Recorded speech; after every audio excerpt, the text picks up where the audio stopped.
Welcome to Politics Done Right on KPFT. I am your host, Egberto Williams. This is the progressive program that will take the mystery out of politics.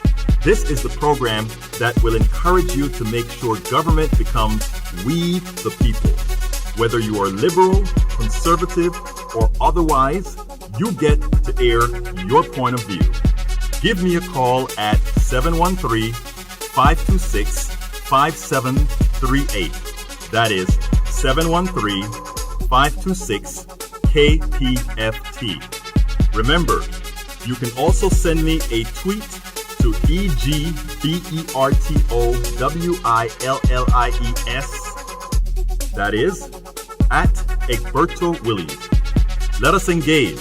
It is politics done right. 1, 2, 3, 4.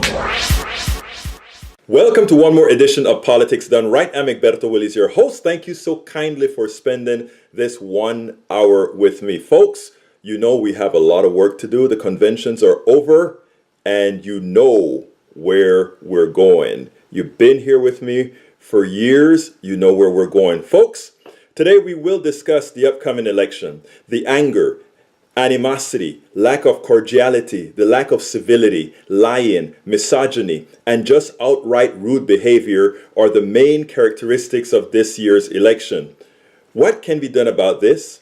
How can we engage the general population to ensure that people rise above the noise, to ensure that they are voting in their own interests? It's going to be a difficult task, but we have to do it. Today I'm honored to have 3 guests. They are all Coffee Party USA members. Coffee Party USA is a transpartisan organization whose tenets include getting money out of politics, Wall Street reform, and tax reform. The organization realized that only through dialogue, these vital tenets that are needed to maintain our democracy can be realized. I'm honored to have Debilyn Molineaux, president of Coffee Party USA and managing partner of Living Room Conversations. We also have Tim Danahey, a director at Coffee Party USA and radio show host of the one and only Tim Danahey Show, found at timdanahey.com, or rather, Danahey.com. Bobby Rodrigo, a director of Coffee Party USA and operations director at the Tax Revolution Institute. But before we get started, last week was Fund Drive. It was a Fund Drive week, and I want to thank a few kind warriors who contributed to keeping Politics Done Right on air. We cannot bring truth absent your support. Again, we cannot bring truth absent your support. As I've told you several times, you know we cannot trust the ABC, CBS, NBC, MSNBCs, and all these other channels. We must be the media. We together must be the media. So who do we thank this week? Judan Bani from Houston, Texas. Louis Davis from Los Angeles, California. Richard Algier from Rosharon, Texas. And I don't know, it seems to me like Richard had a message, but I don't quite understand it. So what this means, Richard, is you're going to have to drop me a line on Facebook or somewhere and tell me why you said this. From Iowa Colony, Mickey Mouse voter says, hi. I am not sure I understand what that means, but let's go on. Before I get to the program, I want to remind all our listeners that KPFT is a bastion of intelligent voices and programs. As a political activist myself, my favorites are The Monitor with Mark Bebawi on Mondays at 7 p.m., Think Wing Radio with Mike Honig on Mondays at 9 p.m., Partisan Gridlock with Jeff Berg, the one and only Jeff Berg, on Fridays at 3 p.m., and Jazz Latino, we have Afro-Cuban Latin Jazz in its best form, hosted by Juan Flores on Mondays at 10 p.m. And do remember, Juan came a couple of hours ago because he started at 12 noon on HD3, the other channel that we have as well. And don't forget, on Thursdays at 7 p.m., Asamblea Popular de Houston. I don't have who's going to be on yet, but check it out. Check out our full schedule at kpft.org, where you can find programming from music to politics to medicine to the eclectic KPFT is a listener-supported public community radio station, so please remember that if you like what you hear, visit kpft.org and ensure we remain a strong, viable community radio station that provides news, programming, and information not influenced by the corporatocracy. This is KPFT 90.1 FM in Houston, Texas. We want to hear your voice. We want to hear your thoughts. Let's talk. I will also be following on hashtag Politics Done Right on Twitter, Egberto Willis, or you can follow us on Facebook Live.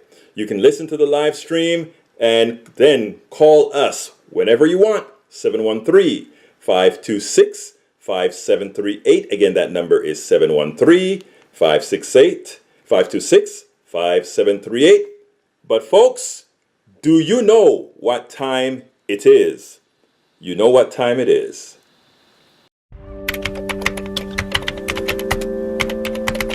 It's time for the weekly blog post.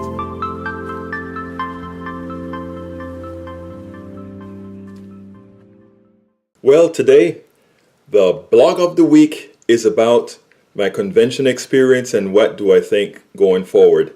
The title of the blog is Thoughts Going Forward from a Bernie Sanders Candidate. Here it goes. I was a supporter of the values espoused by Bernie Sanders before I even knew who Bernie Sanders was. I would wager that most Sanders fans had that nascent seed just needing some external nutrition to have it germinate. Unlike the 2008 election where I initially supported Senator Hillary Clinton before I jumped on the Senator Barack Obama's train, my support for Bernie Sanders was instantaneous. He articulated the fundamental beliefs of the moral left in no uncertain terms. During the Democratic primaries, I wrote extensively about Bernie Sanders and Hillary Clinton. I pointed out their flaws and their strengths. It was clear that Bernie Sanders made us dream of what a more fair America could be, while Hillary Clinton told us what America she thought she could bring to fruition. Her America seemed too unambitious, where we did what the corporatocracy allowed instead of what we demanded of the corporatocracy. After all, the corporate state is our creation. As Bernie inspired us to be what we could be, Hillary moved ever so tightly, ever so slightly to his rhetoric. Some may see that as disingenuous. I see it as a positive. All we have is the utterances of politicians. It is up to us to ensure politicians' statements get codified into law. Politicians, neither Bernie Sanders nor Hillary, should have our blind faith. None of them should have our blind faith. Hillary Clinton ultimately won the Democratic nomination to be President of the United States. Many Bernie Sanders delegates are upset. They believe that the establishment robbed them of the opportunity to have a real progressive in the White House. Many Sanders delegates are justifiably angry with the concerted effort by the plutocracy, read Democratic National Committee, the corporate media, and the corporatocracy, to ensure a Clinton victory. WikiLeaks exposed the collusion between the corporate media, the DNC, and indirectly the Clinton campaign. Neither I nor any engaged Bernie Sanders supporter needed to be informed by WikiLeaks, as all of this was inferred from the beginning of the Sanders campaign. Any establishment does what it needs to do to survive. The natural order is to do what it takes. It is incumbent on those who understand that change is necessary to win the hearts of those comfortable yet not harmed by establishment politics. We did not accomplish that task. Change is a slow process that requires dedication, humility, and perseverance. I walked and rallied in two big parades in Philadelphia during the Democratic National Convention. The first was an amalgamation of every group on the left, from No TPP to Planned Parenthood to Black Lives Matter to climate change and more. The second was a huge Bernie Sanders parade that extended for almost a mile. The passion in both of the parades and their respective rallies were palpable. I spoke to dozens of people along the way. The most progressive thing is how educated these folks, or rather the most impressive thing is how educated these folks were on issues and the passion and the conviction they had. While most were Bernie Sanders supporters, I ran into many Hillary Clinton supporters in both parades as well. Inside of the Democratic Convention, There were many legitimate issues-driven protests, mostly on war and TPP, by Sanders delegates and Code Pink. They felt they were not sufficiently heard in the platform and rules committees. When Senator Merkley spoke out against the TPP, I raised my no TPP sign as well, with dozens of delegates from the Texas delegation and hundreds throughout the massive Wells Fargo Center. Interestingly, a media that usually overblows these types of protests covered so few of it that most of my friends watching on TV were unaware of most of the protests throughout the Democratic Convention. Yes, they saw some coverage of the protests on the street, but scant coverage on the inside. So folks, speculate now. Why? After the long primaries, after the debates, after the convention, I decided to honor what Bernie Sanders asked his delegates and those they represented to do. I decided to honor my word. From the beginning, I said I would vote for and support the legitimate winner of the Democratic nomination. Hillary Clinton and her campaign, along with her helpers in the corporate media and the corporatocracy, did what it took to win the nomination. I am not voting against Donald Trump. I am voting for Hillary Clinton as a better choice. I am voting for Hillary Clinton because I think of all viable candidates running, she will appoint acceptable Supreme Court justices. Some of us have the privilege and wherewithal to withstand the presidency that would hurt women, hurt those with pre-existing conditions, hurt those who recently acquired health insurance, reinstitutes trickle-down economics and steroids and more. I am voting for Hillary Clinton because I am committed to more than my pure values, but to the practical realities of my family, friends, neighbors, and other fellow Americans. Make no mistake, I continue to believe in the political revolution. I will continue to play my part. The day after Hillary Clinton is elected president, I will be watching to ensure she is living up to her commitments. If she is not, it is incumbent on us all to react. Most importantly, it is important for us to remain engaged, for her to know that we are engaged so that she thinks twice before deceiving us. Well, folks, welcome Coffee Party sisters and brother. Debilyn, how are you doing today? Hey, we're doing great here in Portland, Oregon. Glad to be on the radio in Texas. Well, you know, we're trying to unite the country, so we're bringing folks from several different states. Bobby Rodrigo, how are you doing? I take liberty with my coffee. How do you guys take it? We're always nice to be here. Well, look, I really do appreciate having you here. And Tim Danahey of Danahey.com, the one and only Danahey Show. How are you doing, my friend? Doing well. It's a pleasure to be talking to you from northern New York, up right next to the Canadian border. And Egberto, when are you going to teach me how to roll my R's like you can do it? I mean, it's awesome. Well, you know, Tim, when I came to Philly, I was supposed to be staying with you, but the party forced us to stay in a hotel. But the next time that we're together, you will be rolling your R's. That's guaranteed. Okay. Now let me start the discussion this way. I just got back from Philly. We had the Democratic National Convention, and of course, the week before there was the Republican National Convention that we had, or that was held in Cleveland. Before I get started, I want to ask a couple of questions. Debilyn, what was your impression of these two conventions? Wow. Start me on a little question, why don't you? I think it's obvious. I think it's very obvious that the GOP and the Democrats have two distinct versions of the country. One, that everything's crap and it's falling apart. Oh, I'm sorry, I'm probably not supposed to use that language on your radio station. But everything, but everything is not working. It's broken. It's falling apart, and that we need a strong leader to fix it. And that our mainstream media has called that the dystopian vision of America, which I happen to kind of agree with that assessment of it. The other convention, to me, was not as much. I didn't feel so much that it was about sharing a vision of the country as it was extolling the virtues of President Obama and then personalizing Hillary Clinton so that she becomes a more likable person. And doing that despite the There was no mention of the DNC email scandal. There was, it was kind of like they just kind of shoved a bunch of stuff under the rug and then went on with the pretty show. It's very, very interesting to watch the contrast. I want to come back to the scandals and the things that, as to whether those are things that should have been covered next. But I'm interested to hear Tim's perspective on what he saw between the two conventions, because what I'm going to want to go over later on is how that affects the people that watched it, and then the what got created afterwards, and how we bring it all together. So Tim.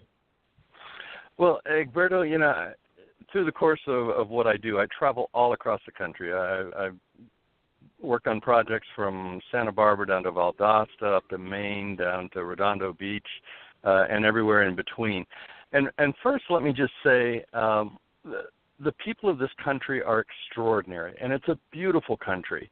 And what I liked about the Democratic National Convention was not necessarily the presidential candidate herself, but what I liked and what I saw was the energy of the people, people engaged. And if we continue to foster that, like was in the Democratic National Convention, I think we're on to something. But it really, it's something, it's easy to get inspired during a convention, but sustaining it will be another issue. The other convention in Cleveland, the Republican convention, was uninspired.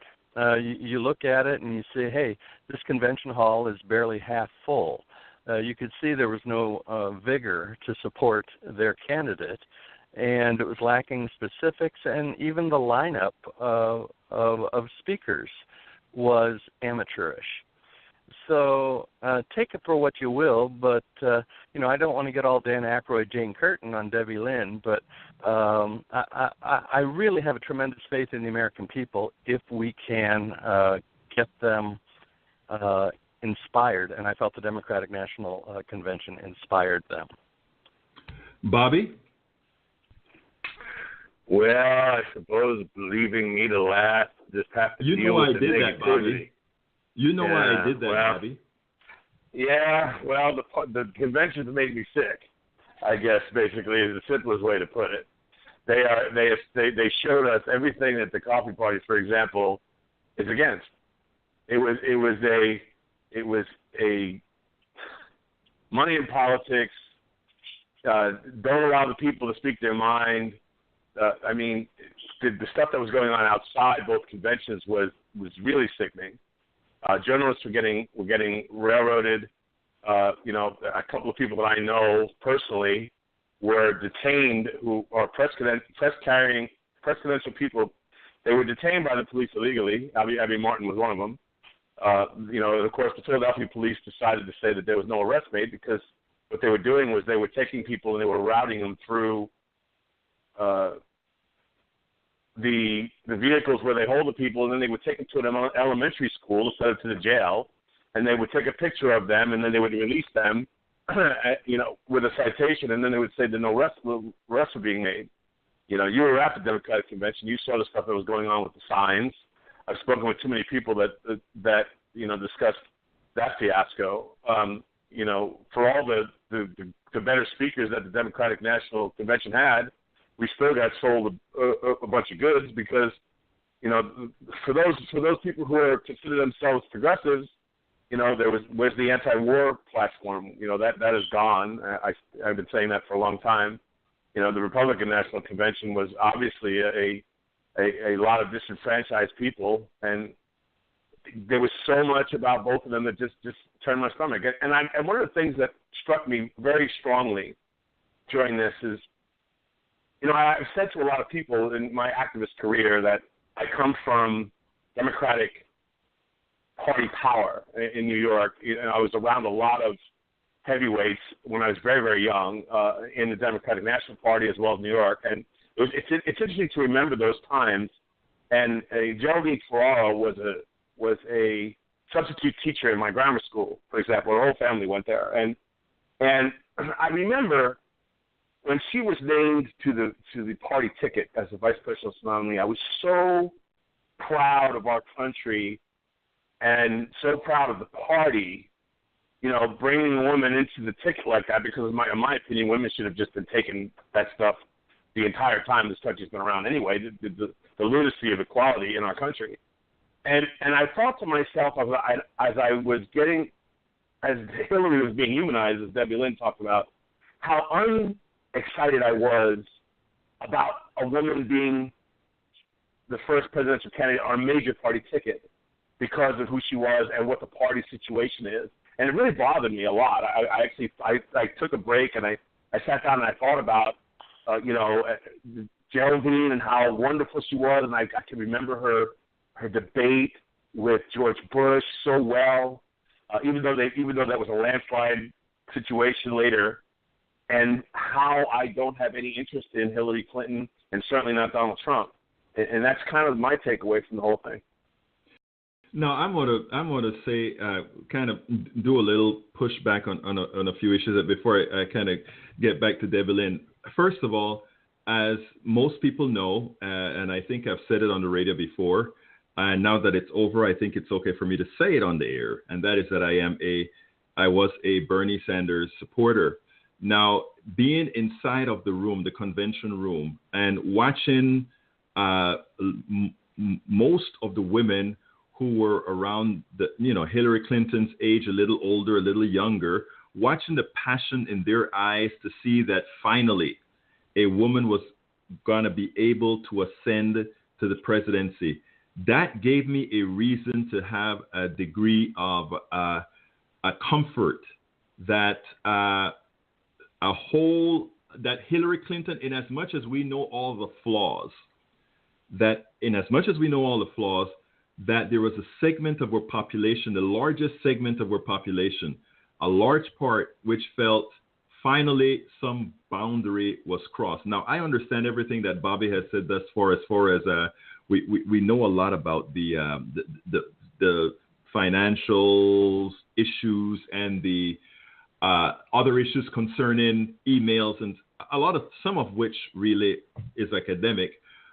I understand all of that. However, watching those women at the convention and watching some of the women on the outside, even some of the protesters that I walked with in the huge Bernie Sanders march, there was a degree of not necessarily hope, but a degree of we're finally crossing a boundary. And I think in as much as Hillary may not be the best representative or whatever you want to call her, I think it's a stepping stone that Bobby as an activist, Tim as an activist, Debilyn as an activist has to somehow, whoever we support through our activism to make sure and go forward. And I'd like to hear your comments on that, Debilyn, being on this call, the only woman. Yeah, it's not the first time I've been the only woman in these situations. I want to go back to some of my pre-Coffee Party experience when I was with the National Women's Political Caucus, which was the first women's caucus, the first women's political organization that supported only women for political office. From a nonpartisan standpoint, they've become, like many organizations that stand for family and human rights. They have their membership is made up of largely progressives. But National Women's Political Caucus founders included Gloria Steinem and Bella Abzug and a bunch of women that are just like the feminist leaders of our generation. And so, in having a woman now as the top, it is huge. I remember these women in 2008 when Obama beat her in the primaries, and they were crushed. But they pulled up their socks and they said, "Okay, we still have to get Obama elected because he's better than McCain and Sarah Palin." And so there is an emotional connection to the first woman. The other thing that I want to point to is there's an article out there that talks about the the reality behind Hillary Clinton and our dislike of her. And it talks about how there was initially a column that came out in 1996, which was, around the same time that the Lewinsky thing was coming out. Right, exactly. That made several false allegations against Hillary Clinton. She was already a non-favorite of the GOP because of trying to get health care passed, get a new health care bill passed. All of those allegations have made their way into urban legend to where we distrust her to this day based on one man's column that has since been debunked from 1996. Right, and I when read people the go back article. and actually look at how honest she is compared to other politicians, because we need to compare apples to apples here, she actually comes out in advance. Comes out at a higher honesty rate than most other politicians. I think Bernie Sanders alone had a little bit higher standard than she did. Mm-hmm.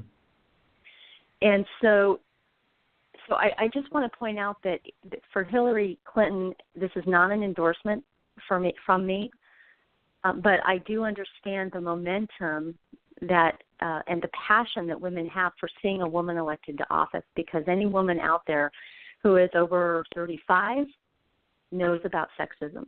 And this has been like the last vestige, well, it's probably not the last one, but I would hope it would be the last vestige of sexism, that if we can get women into positions of power and become comfortable with women having power and asking for power, that it will actually improve the lives of everyone in our country. And that's a scientific fact that's been proven over and over again. If you give women control, especially of their own bodies, and help, they think more about the community than about competing to look good. I'll pause there.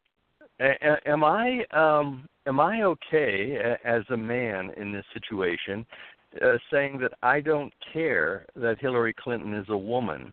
I am more concerned as her as a candidate. The woman thing is a non-event to me. Am I stepping over? Am I stepping incorrectly? Well, I think that is. I would wish that everybody could be that way, that we just look strictly at qualifications. And I cannot tell you how much, it's hard for you to imagine the amount of sexism that women face. The calculation that I have to make every time I get a Facebook friend request from some man that's a friend of a friend, but I don't really know. And half the time they hit on me within the first 5 minutes of me accepting their friend request. I just don't know that there's an equivalent experience for men to understand why this is such a big deal to other women. No, I understand. I can empathize and say I do get it, that it is a big deal, and I support that in every way. The only thing that men get the equivalent is we get all these unwanted emails and friend requests too for people that are obviously don't know us but think we're wonderful anyway. And so, and it's hassling, it's tiring, it's fatiguing. And one can only imagine what it's like to be a woman in the professional world and in politics having to deal with this. But it's really, I've moved beyond it, but I can understand many people still use the fact that Hillary Clinton is a woman in the calculus, and I respect it. But I'm more concerned about her policies. Yeah, I cannot. Can I make my point? Go ahead, and then it's quick. I cannot tell you how many people, men and women both, that I've talked to that tell me that they won't vote for Hillary Clinton because she stayed with Bill after he had an affair. Mind-boggling to me how that's hurtful. It is mind-boggling, especially. Let me bring Bobby into this. Okay, Bobby, you want to add to that? Well, yeah. I mean, first of all, number one, I agree with Tim when it comes to I don't care if Hillary's a woman or not. When it comes to being a candidate, I absolutely understand what Debilyn is talking about. That's why I was mentioning about the Geraldine. It's funny. I mentioned Joe DiFiore, and I remember when Sarah Palin was picked as John McCain's running mate, instead of having the same reaction, I called up some Republican women that I know, and I asked them if they were pissed because of the choice that they made, and it was based upon the qualifications, because it was like, let's just throw all the reasons. It's almost like a backstep. And I believe that the reason that Hillary didn't beat Obama, well, I thought there were two reasons, but one of the reasons I thought that Hillary didn't beat Obama in 2008 was because of sexism. I have always said that I believe our world is more sexist than racist, and I think that's a huge thing. I had actually said many times that I didn't believe I'd see a woman being president because of that reason, and it's interesting for me personally where we are today with that, because I hate the Democratic. I don't hate the Democratic. I hate the Republican Party. The Democratic Party just makes me furious because how co-opted it is and how lost it is in my mind. I get what Tim was saying with seeing the passion of the people in there, but the platform of the party is ludicrous, and it is if you dissect it, piece for piece, and you compare it to our issues that the three of us, the four of us, live by. I consider the three people on this call with me very good people, just people, especially the ways that you want the better society, how you love your fellow man and woman, etc. The issues that drive us to be activists. How we've talked together about these issues. And if you take the Democratic Party and you dissect it, the majority of the platform is not what we are about as the four people on this call, for example. At least not in my view. And that disturbs me because, again, it goes back to the part of, well, we don't have a choice. I saw a meme yesterday that I thought was very interesting. And it had a picture of Hillary and Donald, and it said, I challenge you, I think it's how it said, I challenge you to defend either of the people without giving the reason that you're defending them because of the other person. We're in this big cycle where it says that the reason that Hillary voters are voting for Hillary is because they're scared of Donald, and vice versa. And I got to thinking about that, and there's a lot of that going on, of course. And and as far as Debbie Lynn's assessment of Hillary, she's right. I've actually said I don't understand where the hatred of Hillary comes from as far as the Republican Party is concerned. Besides the healthcare issue and stuff, they really don't like Hillary. We, as you guys know, I spent a lot of time in the Hill, both myself and as an organization. They really don't like Hillary in a way that is unbalanced, in my view. That has no credibility. It's amazing.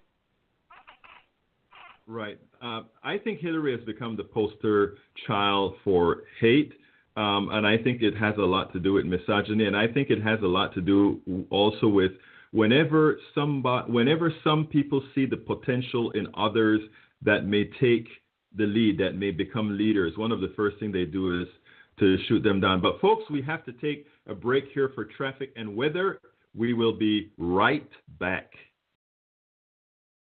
Well, folks, we are back with Debilyn Molineaux, President of Coffee Party and Managing Partner of Living Room Conversations, Tim Danahey, Director of Coffee Party USA and radio show host of the Tim Danahey Show at Danahey.com, and Bobby Rodrigo, another Director of Coffee Party USA and Operations Director at Tax Revolution Institute. I want to push back at Bobby a bit with regards to his I don't want to call it a defeatist attitude towards the parties. What I do want to say is that I think it's time that we realize that our politicians are nothing more than the reflection of society at large.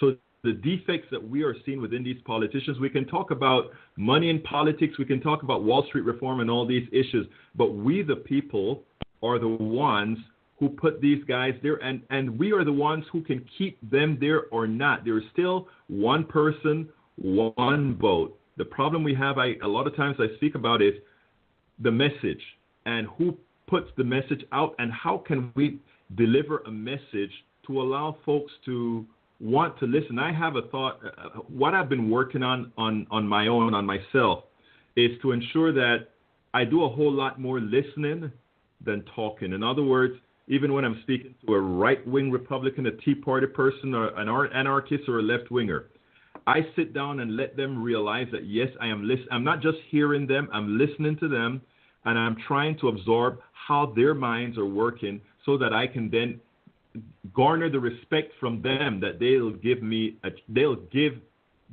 me their minds as well. They'll allow me to talk to them. They'll start listening to me. I want to know how that. In fact, I mentioned in a show earlier this morning.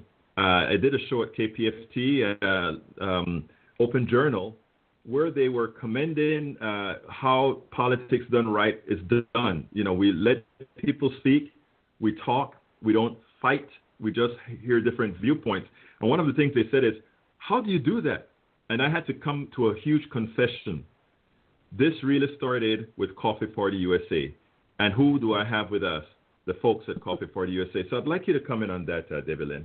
First of all, Alberto, I'm just so happy that you listen to people, and you're very respectful in engagement, and I appreciate that's one of the things I most appreciate about you. Alberto, I just want to say thank you for doing so much listening, because it's something that is in short supply in our country right now, especially with social media. Everybody seems to have an opinion to express, usually one that they're very much in love with. And I have found personally that I learn so much more and therefore can have empathy for so many more viewpoints besides my own because I listen.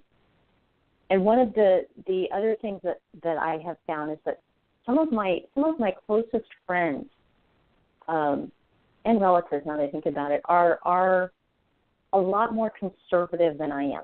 I mean, I find myself to be a moderate, and that leans a little bit progressive, maybe a lot progressive, but I'm very pragmatic as well. And most of my really close friends are actually quite conservative, and it's through listening to them that I find myself both more informed, better informed, and able to think in new solutions and new ways that weren't possible before.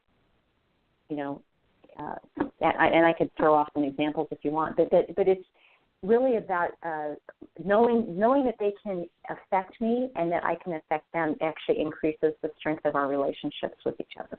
And I hope, and I wish and hope for that for our country. What do you think, Tim? Well, I want to go back to 2008, and I want to go back to 1932 on this.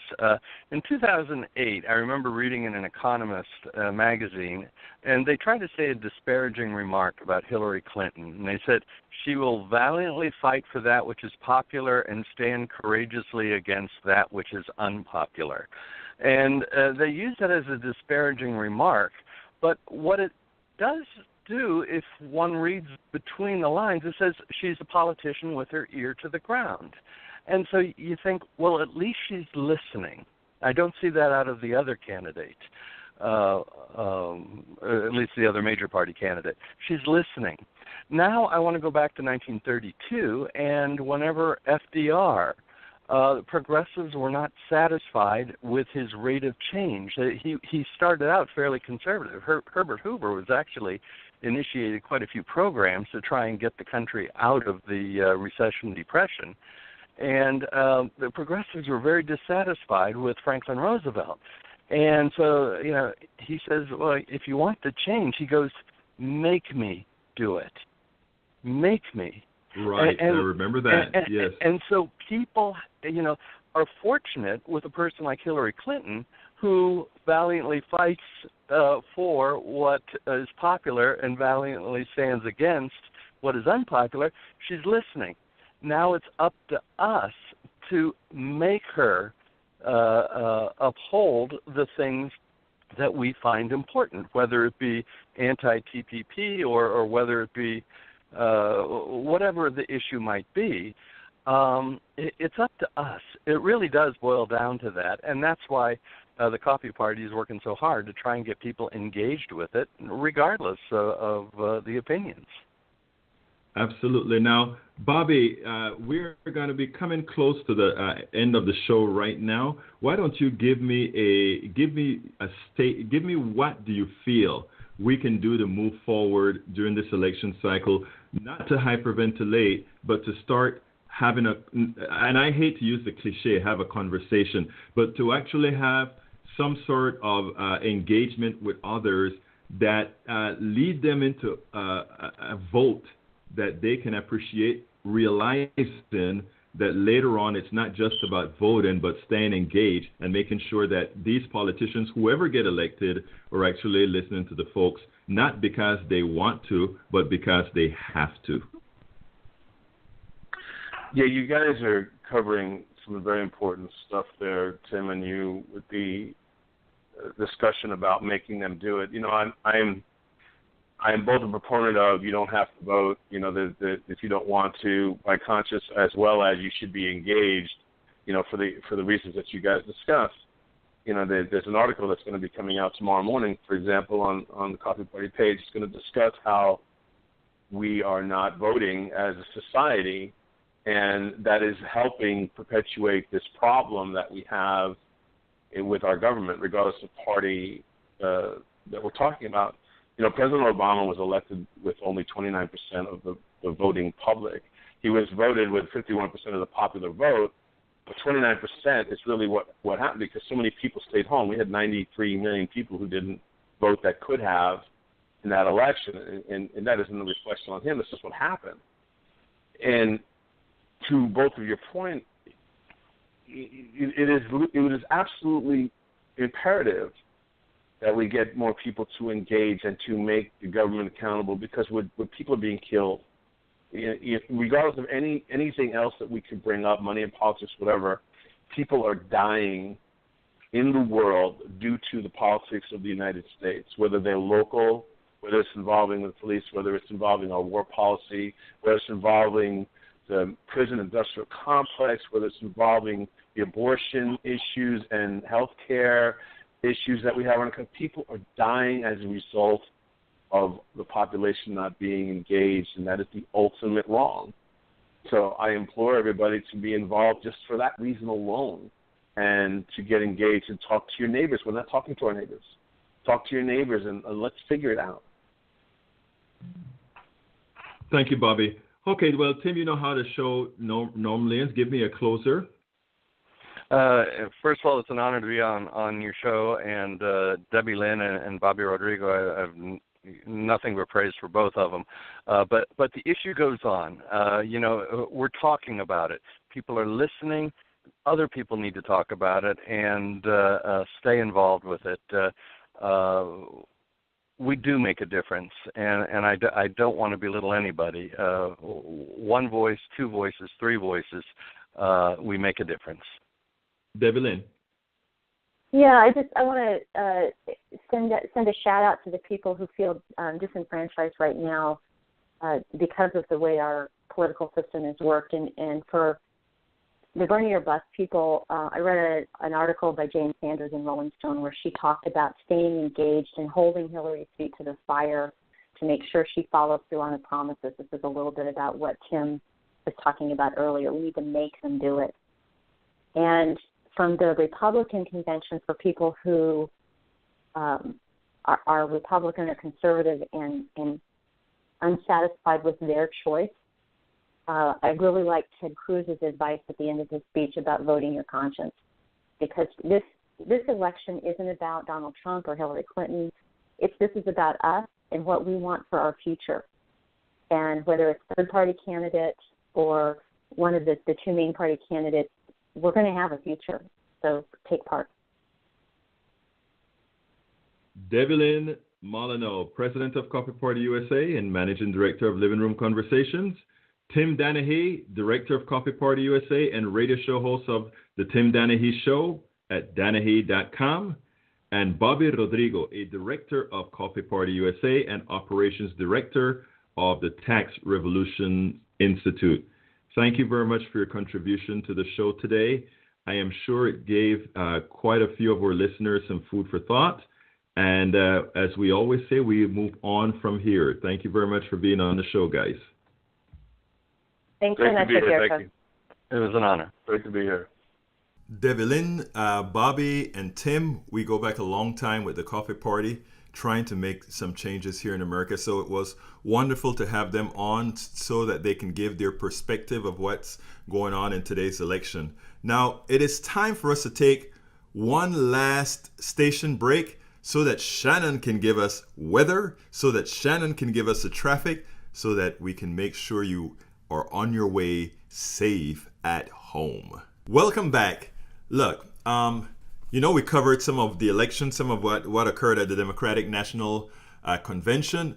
Now, this week, something interesting happened. We had a sitting president, President Obama, actually came out and specifically said in no uncertain terms, with corroborated evidence, why it is that he believes, and most sensible Americans believe, that Donald Trump is not fit for the presidency, and to put it bluntly, likely a clear and present danger to the country.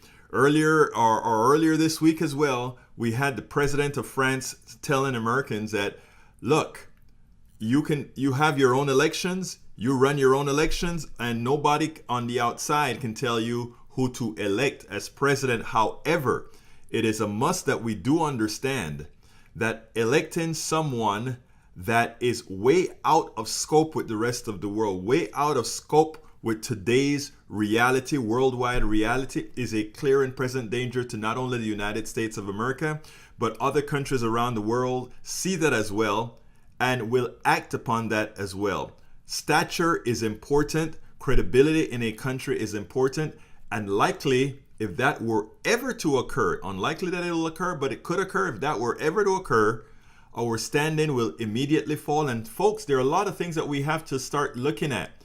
If Americans decide that they will elect somebody as irresponsible, as erratic as Donald Trump, or a candidate like Donald Trump, what will happen is, whereas we're the reserve currency of the world, whereas we are the center of stability of the world, that will not be the case much longer, because people will no longer see us as that country, unlike others, that has some modicum of a stability that cannot be unshattered. But I want you to listen to this clip from President Obama, because it says a lot.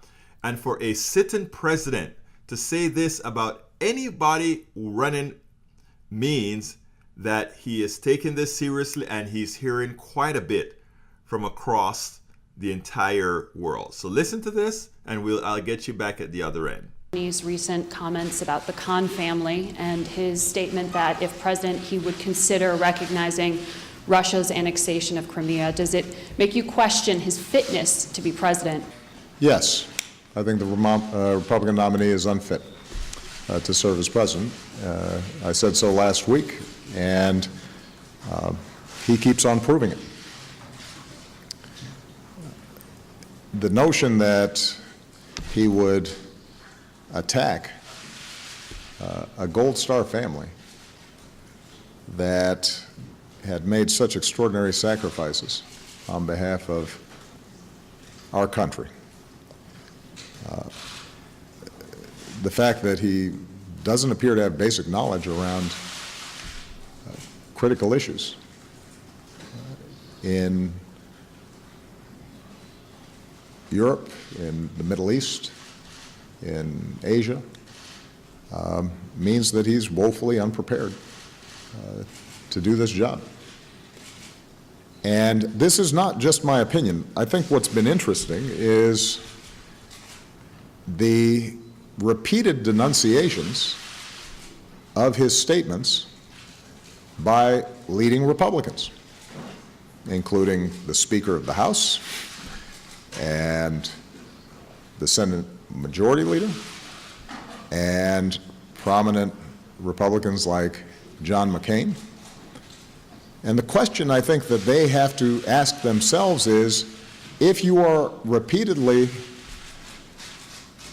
having to say in very strong terms that what he has said is unacceptable, why are you still endorsing him?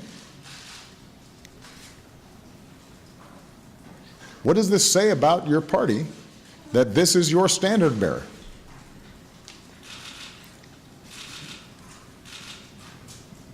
This isn't a situation where you have an episodic gaffe. This is daily and weekly, where they are distancing themselves from statements he's making. There has to be a point at which you say, this is not somebody I can support for President of the United States. Even if he purports to be a member of my party. And the fact that that has not yet happened makes some of these denunciations ring hollow. I don't doubt their sincerity. I don't doubt that they were outraged about some of the statements that Mr. Trump and his supporters made about the Khan family. But there has to come a point at which you say, somebody who makes those kinds of statements doesn't have the judgment, the temperament, the understanding to occupy the most powerful position in the world. Because a lot of people depend on the White House getting stuff right. And this is different than just having policy disagreements. I recognize that they all profoundly disagree with myself or Hillary Clinton on tax policy or on certain elements of foreign policy. But there have been Republican presidents with whom I disagreed with, but I didn't have a doubt that they could function as president. I think I was right and Mitt Romney and John McCain were wrong on certain policy issues, but I never thought that they couldn't do the job.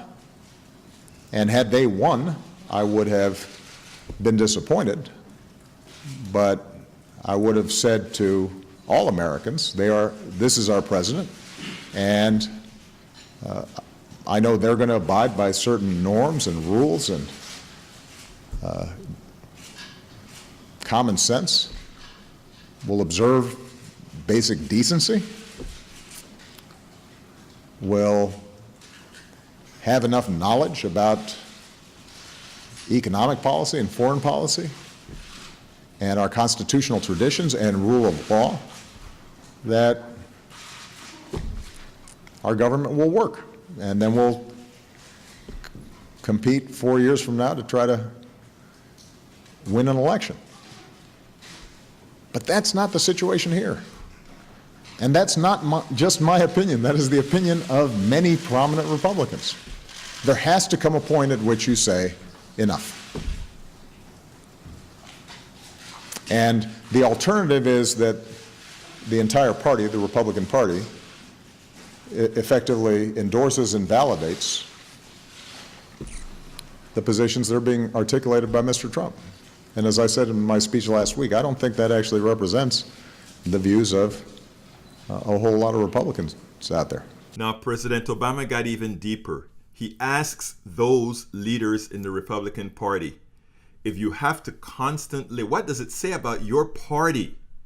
What does it say about your party when somebody like a Donald Trump can become the leader of the party? But not only that, that a substantial number, not necessarily a majority, but at a plurality of your party made it possible for somebody like Donald Trump to be elected as the leader of the Republican Party.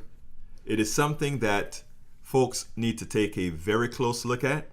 It is something that all Americans, before they go into that booth, I know a lot of times Americans want to stick it to somebody or stick it to one candidate over another. That is fine, but that is something that is only temporary. When you're sticking it to somebody, it only lasts for that much time. A presidency, absent impeachment, lasts a minimum of 4 years for the immediate presidency. But when we talk about the outcomes, based on Supreme Court nominees, based on policies that don't get done that need to be done in a timely manner, it does make a difference. So before we close this show, I'd like to admonish everyone listening today. Make sure when you go when you go and vote, when that occurs, I know there's a long time before it's time, but when you go to vote, don't only think of yourself, think of others. Think of what it means to the country. Think of what it means to other countries. Because the election, as the French president said, an American election does not only occur in America. It has repercussions all over the world. Folks, this has been one more edition of Politics Done Right. I really do appreciate you spending this hour with me. I really do appreciate your time. Do remember again that community radio depends on you. Please remember again that absent you, we don't get the opportunity to give you news and information and music and all these other types of both entertainment and otherwise that no other place are you going to get this. So do remember, when given a chance, contribute to our station. Go to kpft.org. Make a contribution to Politics Done Right or to any other program that you like. This is Egberto Willies for Politics Done Right. Have a wonderful day. Adios.